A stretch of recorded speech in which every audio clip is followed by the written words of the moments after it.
Alhamdulillah wa syukru ala nikmatillah syahadu an la ilaha illallah wahdahu la syarikalah wa asyhadu anna Muhammadan abduhu wa rasuluhu alladzi la nabiyya ba'dah. Puji syukur milik Allah, alhamdulillah setelah bertahun-tahun, 3 tahun yang weekend ya, 3 tahun tidak ke markas, sekarang back to basic. Mudah-mudahan istiqomah ya teh ulah tek ngeusan deui gitu tah. Ya, tidak naon. Alhamdulillah luar biasa hari ini kita dipertemukan di tanggal 14 menurut Muhammadiyah dan di Saudi ini. Tanggal 13 menurut pemerintah. Nah, jadi masih kalau yang lebarannya kemarin hari Kamis berarti besok masih hari Tasyrik. Tapi yang lebarannya hari Rabu sudah beres sekarang. Alhamdulillah. Tapi kita masih berada di bulan haram. Di antara bulan haram ada berapa? 4? Ah, bagus lah. Yang bisa menjawab cirian menang hadiah kita. Apa saja bulan haram teh? Tuh, yang ngahulang deui. 1, Muharram. 2,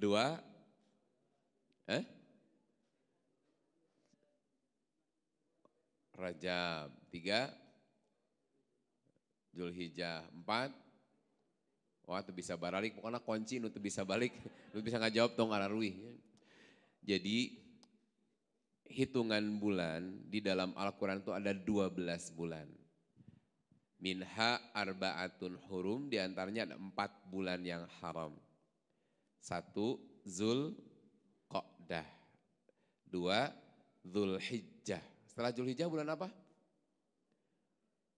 Tuh ketinggalan itu ngahurung atau itunya. Sudah Zulhijjah bulan apa? Kalau Zulhijjah itu dalam Islam bulan nomor urut keberapa? Zulhijjah nomor urut berapa? 1. Yang keduanya apa? Sok, iya wah. Jadi kudu benernya, kudu diajar deh. Jadi Zulhijjah itu, Zulhijjah bulan yang ke-12. Karena dalam perhitungan Islam itu ketika disebut sahrun atau bulan itu memang betul-betul berhitungannya berdasarkan bulan. Jadi dalam setahun itu ada 12 kali hilal. Nah, jadi yang haram itu Zulqa'dah. Kenapa Zulqa'dah? Karena orang tidak boleh ada peperangan saat itu. Makanya digambarkan dari qa'ada yaqudu, duduk, artinya enggak boleh ada peperangan. Tidak boleh banyak kemaksiatan di situ. Lalu ada Zulhijjah karena pelaksanaan ibadah haji. Lalu ada Muharram, lalu satu lagi Rajab baina Jumadal Akhirah wa Sya'ban. Rajab yang berada di antara Jumadal Akhirah dan Sya'ban. Di kita mah sering bacanya apa? Jumadil. Oh, di saya baca di tulisan Arabnya Jumada. Nah, kita masih ada di bulan haram, makanya saya mau coba menerjemahkan judul dari Back to Line. Lainnya bukan lain lawan di WhatsApp kan ya? Bukan. Mencek bahasa Sunda mah kembali ke jalurnya. Jadi back to line, kembali ke jalurnya kembali. Allah punya sifat Ar-Rahman. Di mana kasih sayang Allah tuh luar biasa. Sok contoh ya, rata-rata anu ahli maksiat itu panjang umur. Ya, panjang umur teh. Orang tegas kesel si eta teh pernyataan teh aneh-aneh we, tapi ini panjang umur gitu. Tapi nu lempeng-lempeng yang soleh-soleh itu biasanya nggak panjang umur, pararonok. Tapi nu ngararaco panjang umur. Kenapa? Allah tuh sayang. Allah masih beri kesempatan supaya mereka memanfaatkan sisa waktunya back to line, kembali kepada Allah. Makanya wujud kasih sayang Allah, Allah tuh beri kesempatan manusia untuk mencoba kembali ke jalurnya. Kenapa? Karena dalam satu hadis, kullu mauludin yuladu alal fitrah. Setiap anak itu dilahirkan dalam keadaan fitrah. Contoh, kalau anak kecil meninggal disolatkan enggak? Atau belum pernah meninggalkan ya? Atau belum pernah menyolatkan? Anak kecil kalau wafat belum balik disolatkan tidak? Belum pernah menyolatkan. Anak kecil walaupun belum balik, bahkan asik tuh itu yang keguguran, itu tetap disolatkan. Berarti menunjukkan janin yang dikandung oleh seorang perempuan muslimah, lalu kemudian keguguran selama sudah melebihi 120 hari, itu masih disolatkan. Walaupun mohon maaf, kira-kira sudah sholat belum? Boro-boro, 5 tahun aja belum sholat, apalagi bayi. Nah, walaupun belum balik, dia disolatkan. Artinya setelah lahir, ketika dia lahir dari rahim seorang muslimah, maka sudah dianggap muslim. Walaupun beliau belum pernah sholat. Berarti menunjukkan fitrah itu ada yang menyebutkan setiap anak dilahirkan sudah beragama Islam. Makanya nggak usah syahadat ulang. Karena nanti suka ada kelompok-kelompok, nih hati-hati karena yang akan, mohon maaf ya, di Indonesia itu yang sekarang lagi rame, ya, si eta deui gitunya. Wallahu alam itu pengalihan isu atau apa kita tidak tahu. Itu sekitar 20 tahun yang lalu kalau tidak salah ya. Waktu saya masih, kereng orang-orang kene lah kasep-kasep nah ditambah. 20 tahun yang lalu. Ini sudah rame ini. Terutama saat itu heboh tentang NII KW Salapan. KW masuk garorengnya ini KW. Komando ini. Nah, salah satu doktrinnya masukkan yang disasar itu bukan preman dakwah mereka itu. Tapi kepada para aktivis masjid. Ini kayak teman-teman begini sasaran. Diajak mojok, diajak ngobrol. Yang salah satu nanti diantaranya adalah kita diragukan keislaman kita, bahwa kita tuh belum sempurna keimanan sebelum mengucapkan 2 kalimat syahadat. Bahkan ada yang lebih ekstrim. Orang yang belum pernah mengucapkan syahadat di hadapan pemimpinnya, mereka kafir. Nah, ini bahaya. Jadi kalau orang tidak bersahadat di hadapan imamnya, di luar kelompoknya kafir. Bahkan boleh kita mengambil harta mereka.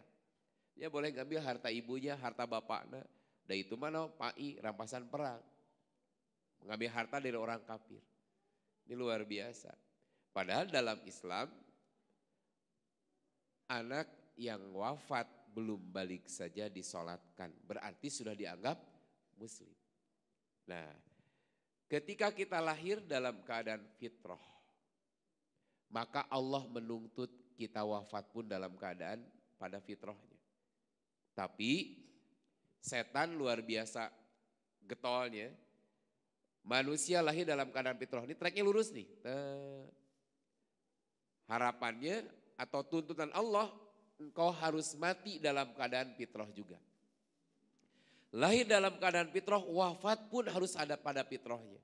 Tapi setan tak akan pernah membiarkan kita wafat dalam keadaan ada pada fitrahnya. Dibelokkan ku setan. Maka ketika seorang dibelokkan oleh setan, bisa jadi kafir, bisa jadi munafik, bisa jadi fasik. Kalau kafir berarti dia mengingkari perintah-perintah Allah. Munafik menyembunyikan kekafiran, menempatkan keislaman.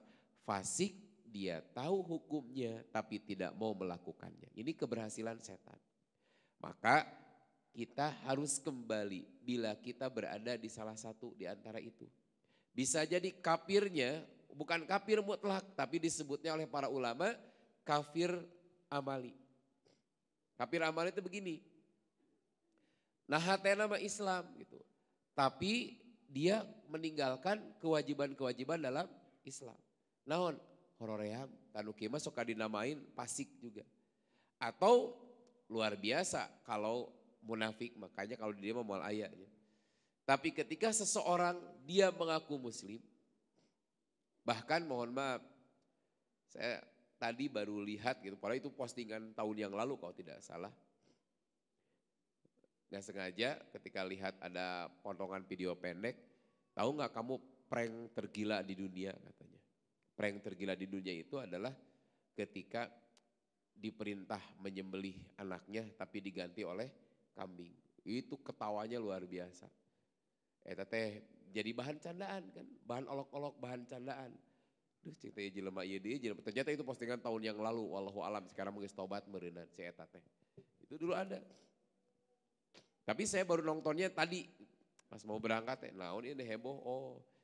Jadi dia mengolok-olok membuat bahan candaan yang semacam ini. Ini luar biasa teman-teman sekalian. Makanya bisa jadi seseorang lahir lurus, bahkan mohon maaf dari sejak kecil ngaji. Kemudian SMP masih ngaji, SMA masih ngaji, pas kuliah belok. Kemudian ada juga yang dari sejak SD ngaji, SMP belok gitu. Ada juga sampai kuliah dia masih istiqomah bagus. Bahkan ikut kajian luar biasa, nikah langsung tergoda. Nah artinya setan gak akan membiarkan kita tetap ada pada jalurnya. Maka momen Idul Adha, momen Ramadan itu wujud kasih sayang Allah. Kita diingetin kembali. Supaya apa? Kembali ke jalurnya. Makanya kalau di bulan Zulhijjah, itu lebih luar biasa orang Sunda nyebut Zulhijjah apa coba bulan apa? Ada yang tahu? Hah? Bukan. Zulhijjah orang Sunda nyebutnya apa? Rayagung. Hari Raya Agung.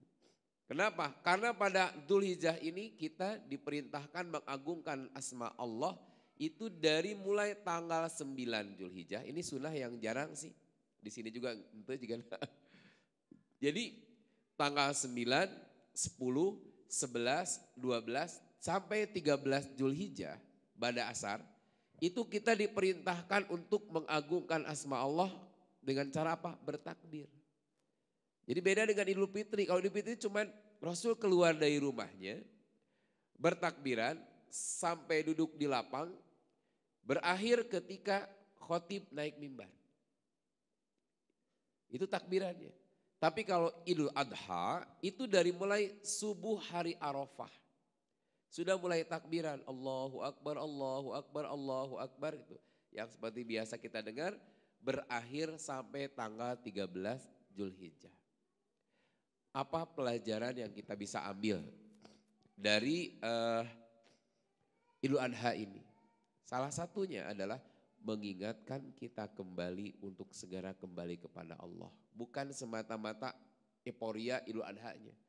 Tapi dengan diulang-ulang kalimat Allahu Akbar, kita dituntut kembali kepada fitrah kita bila kita sudah keluar dari arah. Kalau tiap Idul Adha, kita biasanya diingatkan dengan satu sosok siapa biasanya? Idul Adha, biasa sok ngabahasa Idul Adha. Nabiullah Ibrahim. Nanti kita lihat, nanti yang bawa Quran boleh dilihat. Dibuka surat An-Nahl ayat 120. Kecuali yang sudah hafal di luar kepala ya. Di sini kan sudah 35 juz ya, jadi keren gitu lah. Hah? Lu hitungnya. Gini, tiap Idul Adha kita diingatkan dengan satu sosok yang disebut Khalilullah, kekasih Allah. Yaitu Nabiullah Ibrahim. Karena di antara yang bisa memantapkan iman kita adalah ketika kita mau membuka sirah perjalanan hidup orang-orang soleh. Jadi penting kalau kita ingin mantap keimanannya, sering-sering buka sirah orang-orang soleh. Nah kalau kita berat nih buka sirah, sok sering-sering buka Al-Quran. Karena Al-Quran itu minimal 3 hal yang kita bisa ambil. Satu, isi Al-Quran itu kan al-awamir. Kita mengenal perintah-perintah Allah. 2, an-nawahi. Kita mengenal apa-apa yang Allah larang dalam Quran itu. Yang ketiga, al-irsyadat, petunjuk. Buat apa petunjuk di Quran itu? Limaslahatil basyari ukhrohum wa dunyahum. Jadi Quran itu petunjuk bagi kita untuk mendapatkan kebahagiaan, kemaslahatan dunia dan akhirat. Nah, di antara al-irsyadat dalam Al-Quran adalah Quran banyak bercerita tentang kisah orang-orang di masa lalu. Jadi kalau Quran cerita bukan ngadongeng teman-teman sekalian. Tapi bisa kita ambil petik ibrohnya. Kita ambil pelajarannya. Termasuk yang akan kita bahas malam hari ini.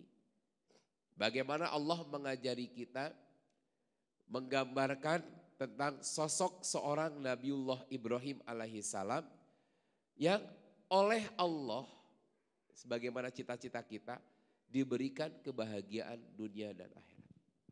Saya tanya teman-teman baca doa sapu jagat sehari berapa kali? Tahu doa sapu jagat? Nah, ini doa paling apa ya? Paling favorit dan paling ditunggu. Karena sepanjang apapun Ustadz doa, yang dirindukan itu apa? Robbana atina.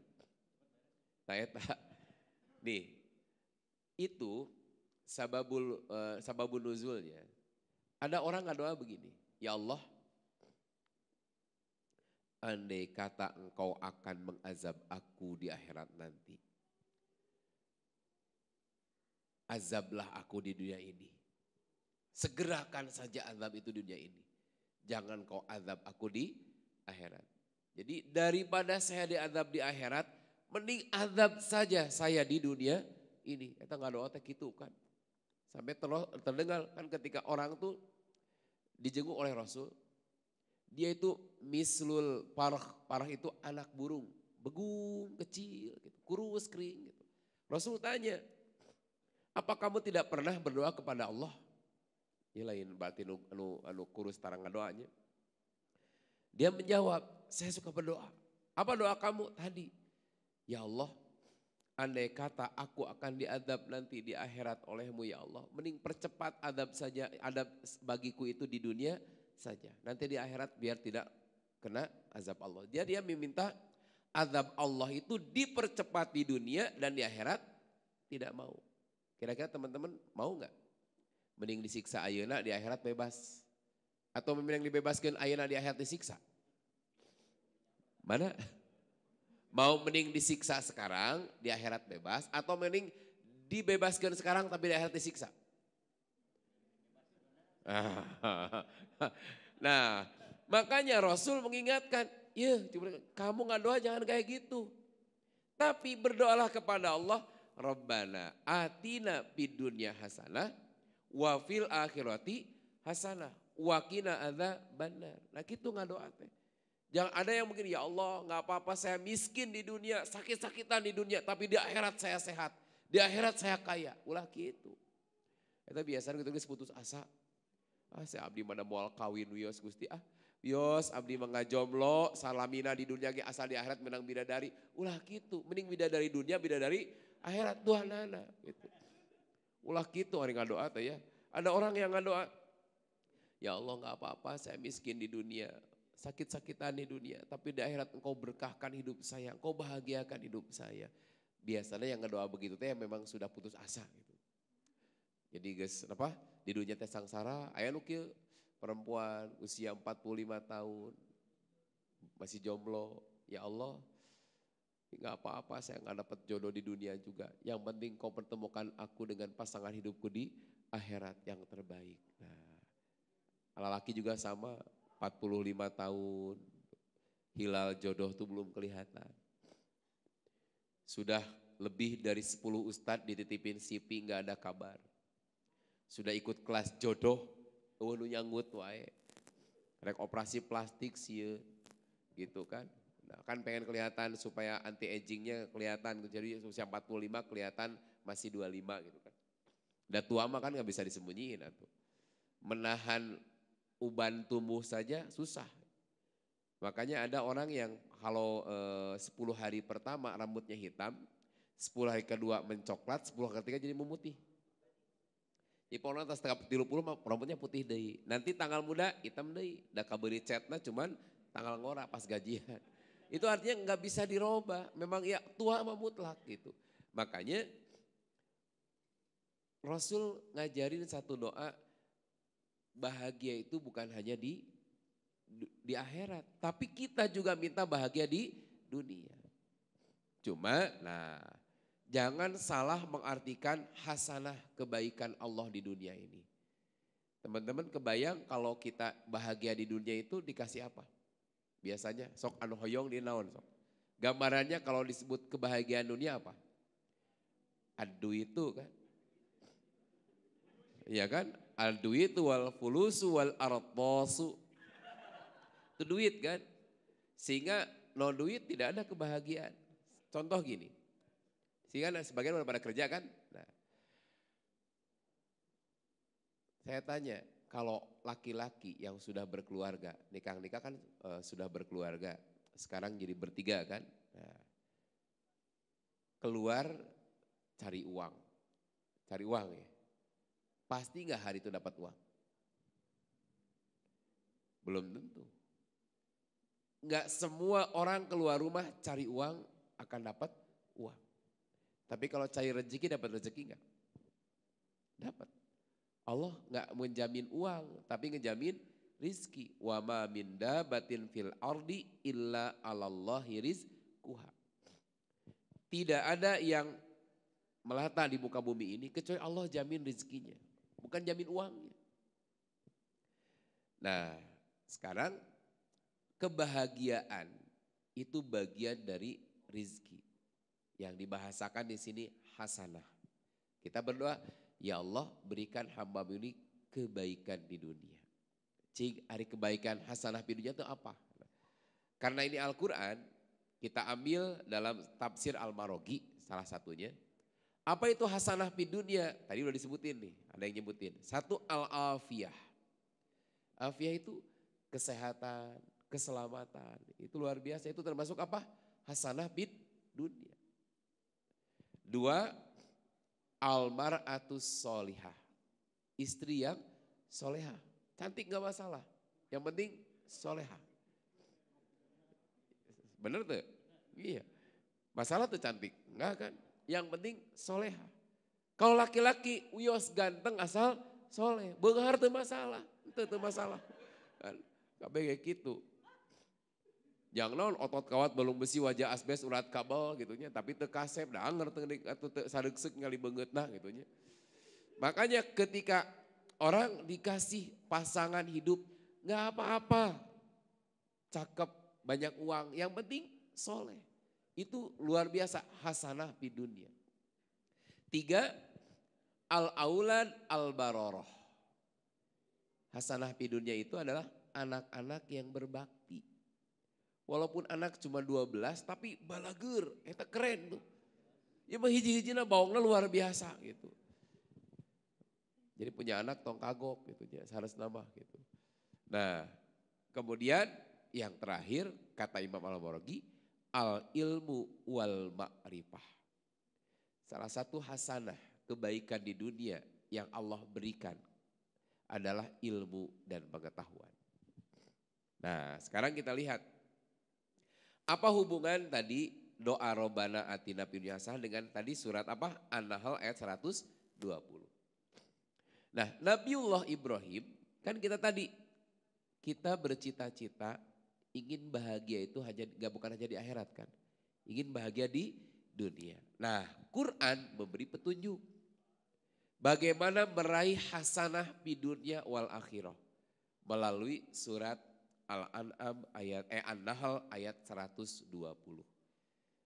Nah, di sini ada sosok orang yang oleh Allah diberi gambaran, diberikan hasanah di dunia juga di akhirat. Siapa orang tersebut? Ibrahim. Allah berfirman, Inna Ibrahim kana ummatan. Unik di sini. Sesungguhnya Ibrahim itu umat. Hari umat berapa orang? Aneh ya mah. Umat biasanya menunjukkan sekelompok orang. Tapi di sini sosok seorang Ibrahim disebut umat. Ternyata dalam tafsirnya kenapa Ibrahim walaupun seorang disebut umat? Karena mencakup segala keutamaan yang beliau miliki yang luar biasa. Nah maka kita lihat sekarang apa sih keluar biasaan Ibrahim sehingga disebut umat dan layak mendapatkan hasanah di dunia wal akhirah. Nah ini mudah-mudahan kita dapat pelajarannya. Pertama, qanitan lillah. Ibrahim itu sosok yang qanitan lillah. 2, hanifa walam yaku minal musyrikin. Nah, ini 120 nih. 1, kenapa Ibrahim layak disebut umat walaupun satu orang. Dan Allah berikan hasanah dunia dan akhirat. 1, qanitan. 2, hanif. Apa yang maksud qanitan? Tunduk, patuh, taat kepada perintah Allah walaupun gak cocok dengan keinginan. Saya ulang.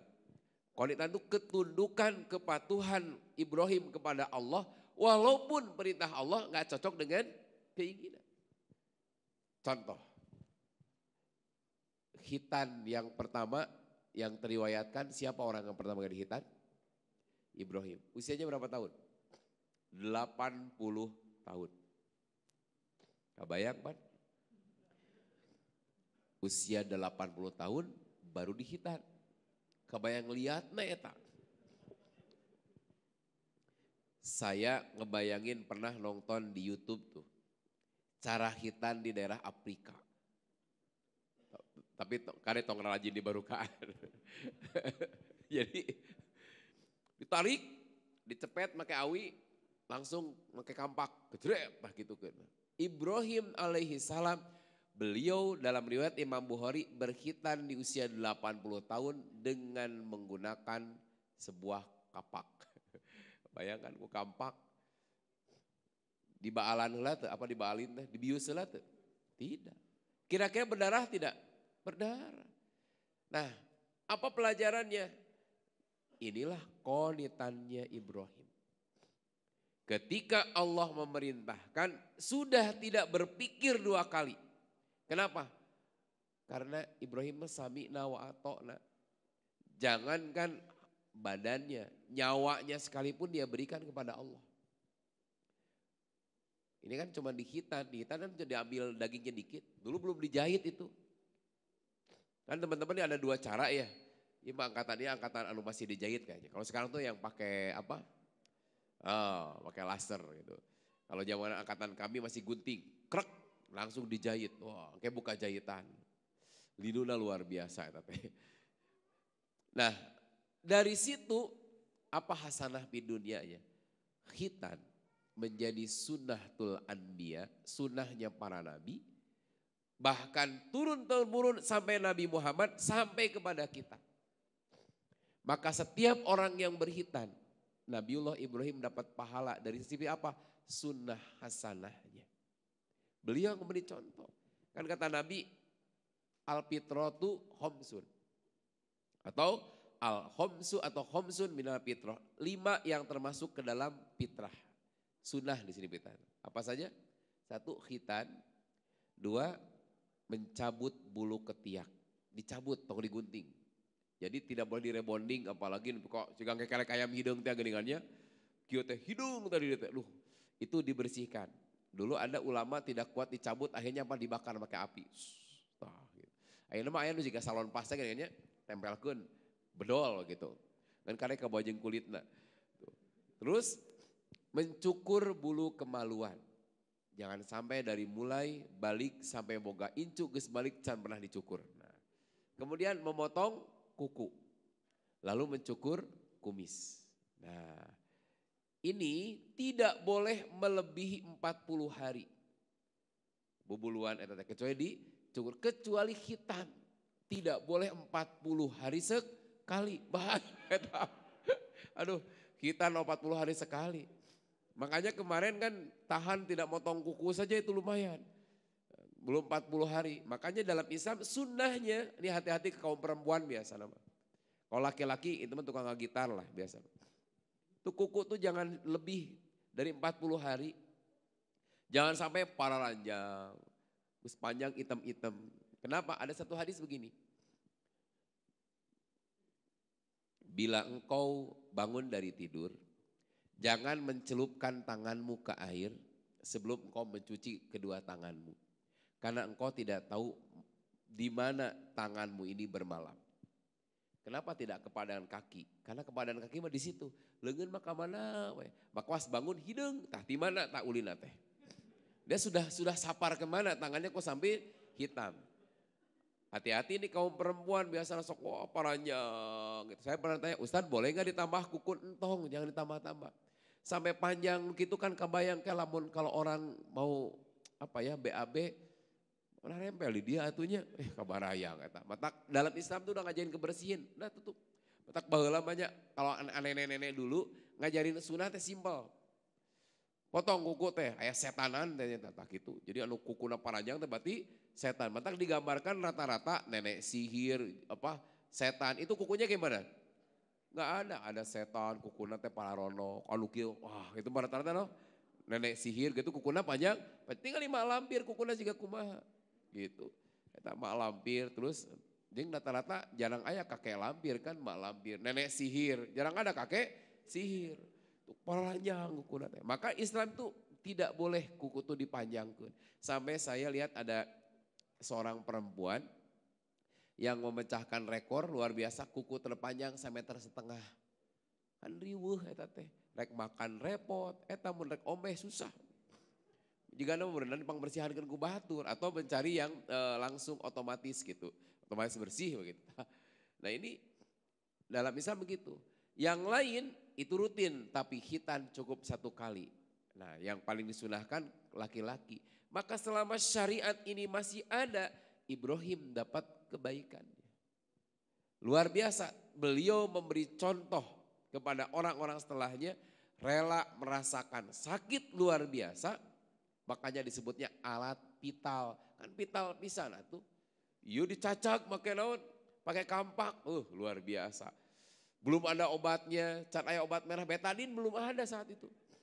Belum ada betadin, belum ada antibiotik, belum ada obat penahan rasanya sakit gak ada.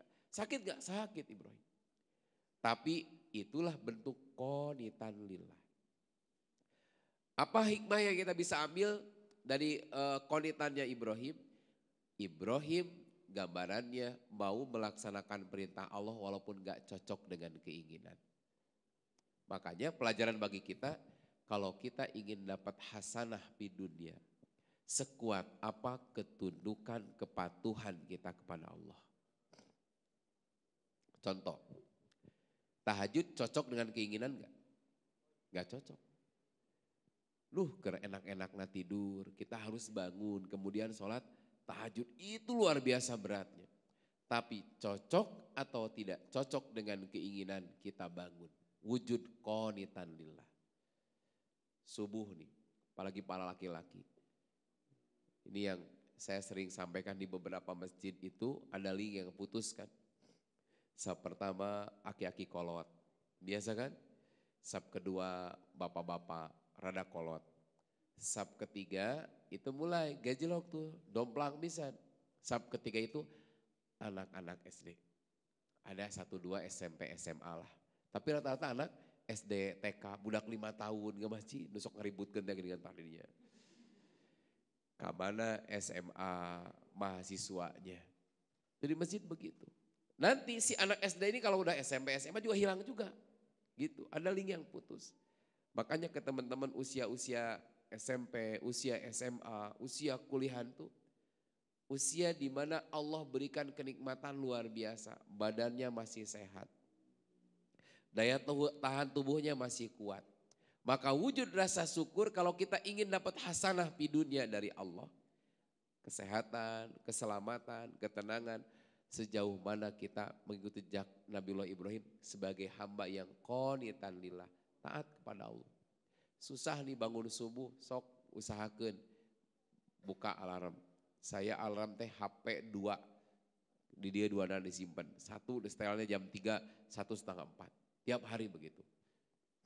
Biasanya musiknya jangan murotal sih kalau saya usahakan jangan murotal. Tambah tidurnya tambah tibra. Apalagi dulu pernah alarmnya murotalnya Ustaz Hanan Ataki. Kan ngeunaheun bogi tibra. Pas bangun teh Bismillahirrahmanirrahim. Eta teh beki tek bangun tibra deui we. Gitu. Komo adannya enak banget. Itu makin tibra itu. Makanya suara bom enak mah. Peluduk dah gitu tah, insya Allah. Atau suara knalpot Vespa nu drong dong dong dong dong dong dong dong tah dijieun alarm tah. Insya Allah tah gagandengan. Yang penting kita bisa bangun. Tapi kalau orang sudah terbiasa bangun, ini pengalaman kami, tanpa alarm pun kita bisa bangun. Satu, kita minta ke Allah, ya Allah bangunkan aku di waktu yang paling engkau cintai, engkau sukai aku bangun. Dua, bangunkan aku dalam keadaan sehat, segar, dan semangat untuk beribadah kepadamu. Lalu apa? Ambil air wudhu, bukan sholat, tidur. Berbaring ke sebelah kanan, berdoa. Jangan sampai, ini banyak nih anak-anak muda kita, emak-emak, ayah, bapak-bapak. Kalau dulu mah di hadapan TV ketiduran, sekarang mah nyepeng HP. HP-nya masih, loh ngelamun HP-na nonton live 3 kieu rada mending lah, rada terhormat saeutik. Keur nyepeng live TikTok, nuker dagang. Mana ya namanya, jualannya karena TikTok, saya nggak tahu paham, nggak terlalu paham sih. Nonton lagi nonton YouTube film Korea atau apa itu. Orang lama tidur tapi HP di dia. Coba kalau Allah kemudian lain Allah iseng ya sebutnya, memang geus waktuna. Dicabut nyawa di saat kita sedang pegang HP. So kumaha tah. Makanya tidur itu saat menegangkan sebetulnya. Nah, apakah kita akan bangun lagi apa enggak? Makanya tidur itu sing serius. Nabi ngajarin wudhu, itu yang sunnah yang belum sepenuhnya saya kerjakan tiap hari adalah berwudhu sebelum tidur. Tapi tenang, tidurnya tetap sah insya Allah. Bisikia,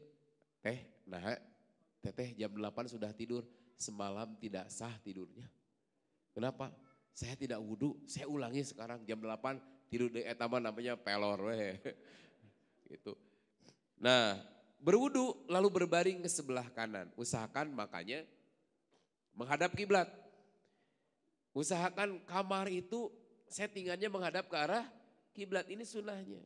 Ustaz kumana kamar saya mah geus teu bisa dibolak-balik deui nya atos we. Makanya lah nanti kalau kita jadi tukang insinyur, tukang arsitek ya. Usahakan posisi tempat tidur itu bisa menghadap ke arah kiblat. Kalau enggak ya minimal berbaring di lambung sebelah kanan. Kalau Nabi menempelkan tangan kanan di pipi dan tangan kiri di tong di pipi kiri. Kayak cibi-cibi itu. Nah, lalu berdoa nu ponok we atuh lah. Bismillahi Allahu Akbar. Eta mah mencit tentunya. Abong kerek idul adha kamari.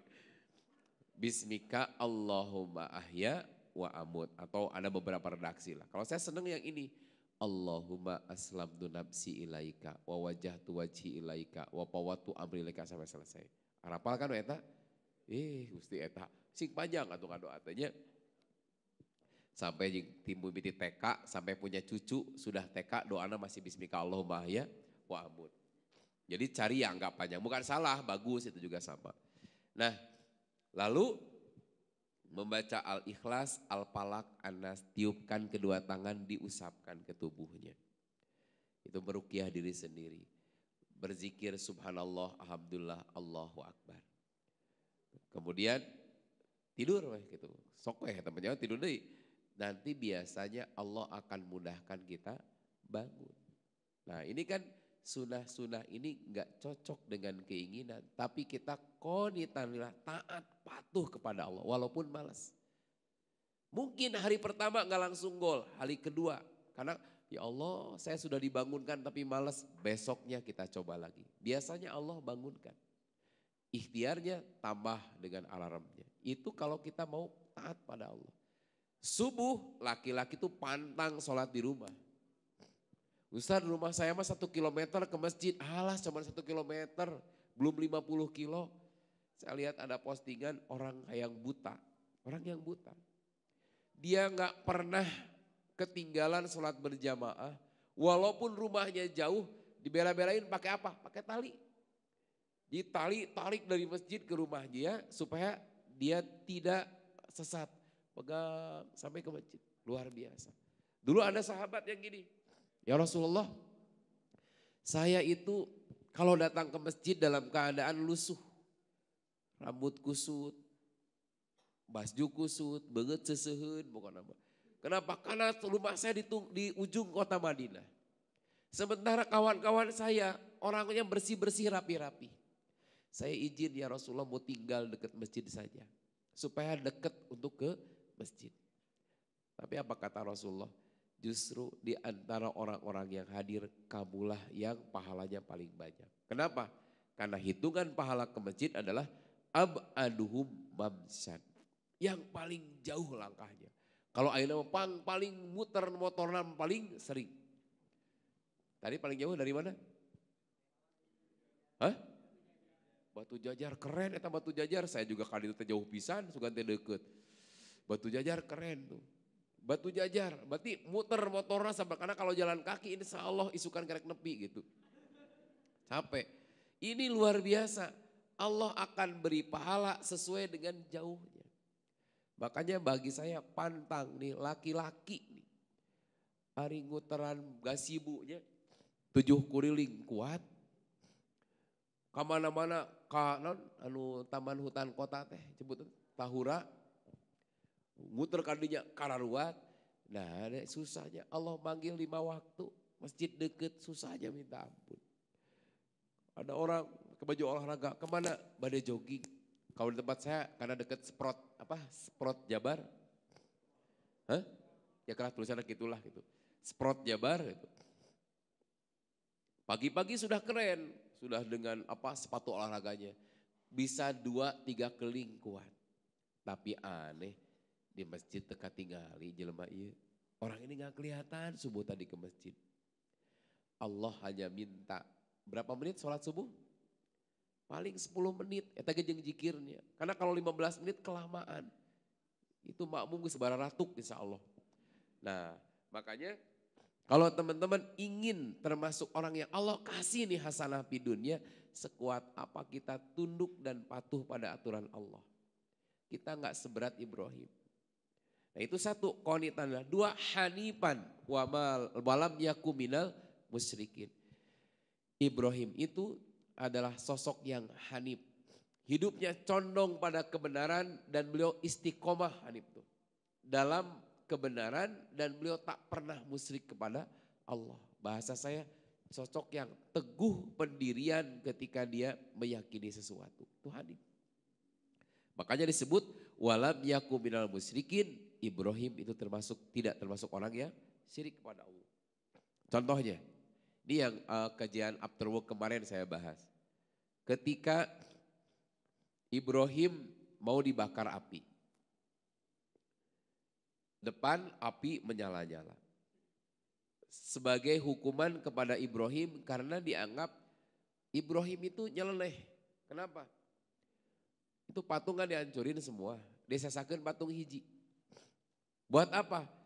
Buat tanda bahwa bukan aku yang salah. Tapi patung ieu keur iseng, patung leutik di tokeran kabehanana. Simpen di patung yang paling gede. Tapi saat itu sebetulnya Ibrahim itu lagi membuka wawasan berpikir mereka. Ketika mereka mengatakan masa ada patung bisa ngancurin patung yang lain. Patung lu gede iseng dikata Ibrahim. Meureun iseng eta teh patung yang gede heureuy takola nu leutik teh gitu. Mereka kan begini. Mana mungkin mereka bisa menghancurkan patung. Dia bisa menghancurkan patung. Lawang patung kok bisa menghancurkan patung yang lain. Kalau tidak bisa menghancurkan patung yang lain. Berarti patung ini tidak bisa mendatangkan madorot dan manfaat sedikit pun.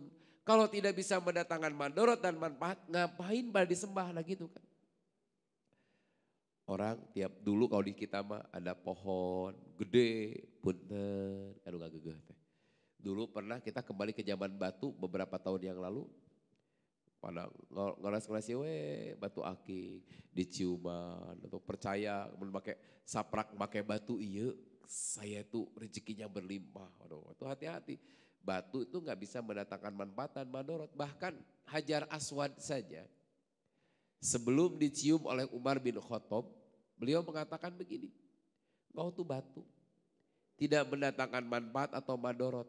Kalaulah aku tidak melihat Rasulullah mencium kamu, aku tidak akan mencium kamu. Kenapa? Aku mencium kamu karena qanitan lillah, taat kepada Allah sebagaimana Rasulullah.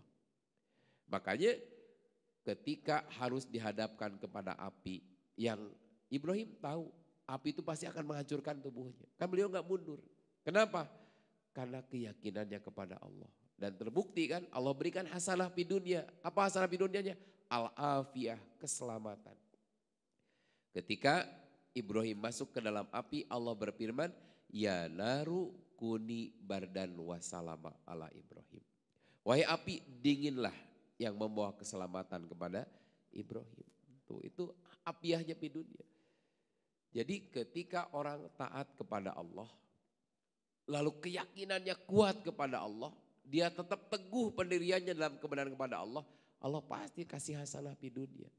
Jadi pelajaran bagi kita, orang yang ini yang klik ya, akidahnya kuat ke Allah, terwujud dalam ketaatannya, Allah akan kasih al-afiyah di dunia, keselamatan di dunia ini. Bahkan ini teman-teman yang bercita-cita pengen nikah gitu ya. Ini mana si Kang Jenal aya keneh tuh di dia tuh, tak aya ya. Saya promokan diri enggak. Katanya beliau mau menikah tahun ini insya Allah. Imam tadi, imamnya ke imamat, doakan mudah-mudahan tahun ini jadilah gitu. Perkiraan saya bulan September atau Novemberan lah paling tidak ya. Ya mudah-mudahan beliau, ayah kannya di dia Kang Jenal terus pergi. Oh ayah, nyumput. Gini saja, kalau orang pengen mendapatkan pasangan hidup yang soleh atau soleha, dua we tadi heula. Satu, sekuat apa dia taat kepada Allah. Dua, sehanif apa dia. Sekuat apa keyakinan dia kepada Allah. Karena buah dari ketaatan dia dan hanifnya dia, teguh pendirian dia dalam kebenaran, teguhnya keyakinan kepada Allah, Allah akan berikan hasanah di dunia. Tadi al-afiyah, istri yang soleha. Bahkan nanti kesananya akan Allah kasih al-aulad al-abror atau al-auladul baroroh. Anak-anak yang soleh, yang berbakti. Itu afiyah. Dan gak ada kebahagiaan selebih dari itu. Sok contoh. Di sini gak disebutkan tadi kan? Kan yang disebutkan keselamatan, kesehatan, istri yang soleha, anak yang berbakti, ilmu, duit gak disebutnya. Karena uang banyak belum tentu mendapatkan kebahagiaan. Apalagi teman-teman nanti yang mau menikah ya. Ini karena sudah jam 9:30 kurang, ya bersambung ya, baru satu ayat yang kita bahas. Ini bersambung. Jadi gini, kita dapat pelajaran ya. Ini teman-teman kalau yang mau menikah nih. Kan biasanya belum menikah sama can jara radinya. Kayak Kang Dika, belum punya rumah kan? Belum. Punya mobil sendiri udah belum? Insya Allah sudah, mobil sendiri. Alhamdulillah, keren. Budak Ngora, walaupun punya anak satu udah punya mobil sendiri. Rumah belum punya. Gaji sudah meningkat belum? Ah tuh kan semula itu. Hiji, alhamdulillah we ting sabar sebut nama. Tapi gini, Allah akan menguji manusia itu dengan dua hal. Satu, kesuksesan yang mendatangkan harta yang berlimpah. Satu. Dua, kesulitan. Jadi ketika orang menikah itu dua. Jatuh, ujiannya luar biasa, krisis ekonomi, ada yang dengan sakit-sakitan. Dua, ada yang awal menikah, jika Kang nikah, naik terus luar biasa misalkan ya. Punya rumah, ya walaupun kecil-kecilan di Sumarekon itu ya kan. Walaupun kecil-kecilan ya di Batu Nunggal gitu kan. Hah? Atau di Pondok di Agung Sedayu juga atau Podomoro boleh lah. Ya kecil-kecilan di situlah. Ya cuman harga 1 miliar 2 miliar lah di situnya rumahnya. Ya kebayangan pasangan muda rumahnya besar. Usahanya lancar, sukses. Apa kita tambah apa? Populer. Kalau yang begitu yang akan gampang tergoda laki-laki. Ya, saya sering sampaikan, laki-laki tergoda. Biasanya pengen punya SIM pedas atau SIM maskot lah. Dua, simpanan pedesaan. Nah, dua, kalau ekonomi terpuruk, jatuh nih. Jatuh nih, terpuruk nih. Kesulitan ekonomi, gak ada kerjaan, wah luar biasa. Biasanya yang gampang tergoda untuk meninggalkan itu siapa? Perempuan. Tapi orang yang mampu bertahan di rumah tangganya bertahun-tahun. Dikala Allah berikan kesulitan, mereka bersabar. Si perempuan bersabar, dia tetap mendampingi suaminya apapun keadaannya. Dikala di luar biasa Allah beri kesuksesan, suaminya pun tetap bersabar dan mensyukuri apa yang ada. Walaupun istrinya baru satu, tapi dia bersyukur. Kan bisa jadi dua, tilu kan, kita tidak tahu. Maksudnya yang ini sudah wafat, boleh nikah lagi tidak? Boleh, itu maksudnya. Lain kedua kali udah orang masuk rada repot gitu tanya. Nah, tapi itu saya bilang tadi, ketika Allah berikan kesuksesan luar biasa, dia bersyukur dan dia tetap setia. Ketika rusak apa dihancurkan sehancur-hancurnya misalkannya ekonominya, si perempuan tetap setia. Maka orang yang bisa bertahan sampai akhir-akhir ini artinya dia pernah melalui dua fase ini. Fase sukses, tetap tidak gelap mata. Fase jatuh pun tetap tidak gelap mata. Fase jatuh dia kuat untuk bersabar kedua-duanya. Fase sukses pun mampu bersyukur dua-duanya. Kenapa? Karena rumah tangga bagi kita bukan hanya di dunia. Tapi mudah-mudahan jadi pasangan hidup di surga. Nah itu luar biasa. Makanya di sini kalau kita ingin dapat hasanah di dunia tadi. Gambarannya keselamatan, kesehatan, kebahagiaan, istri yang soleha, anak yang berbakti, ilmu tadi. Sekuat apa ketundukan kepatuhan kita kepada Allah dan seteguh apa keyakinan kita kepada Allah. Keteguhan keyakinan kita kepada Allah, ketundukan kita kepada Allah, insya Allah akan berbuah manis. Tadi saya catat ya, hasanah di dunia bukan berupa kekayaan, bukan berupa harta yang berlimpah, tapi disebutkan tadi hasanah di dunia berupa apa? Pasangan hidup yang soleh, keselamatan, kesehatan, anak-anak yang baik dan ilmu. Itulah hasanah di dunia. Jadi harta berlimpah belum tentu membawa kebaikan. Bila 4 unsur tadi tidak ada. Buat apa harta banyak, geringan, ripuh.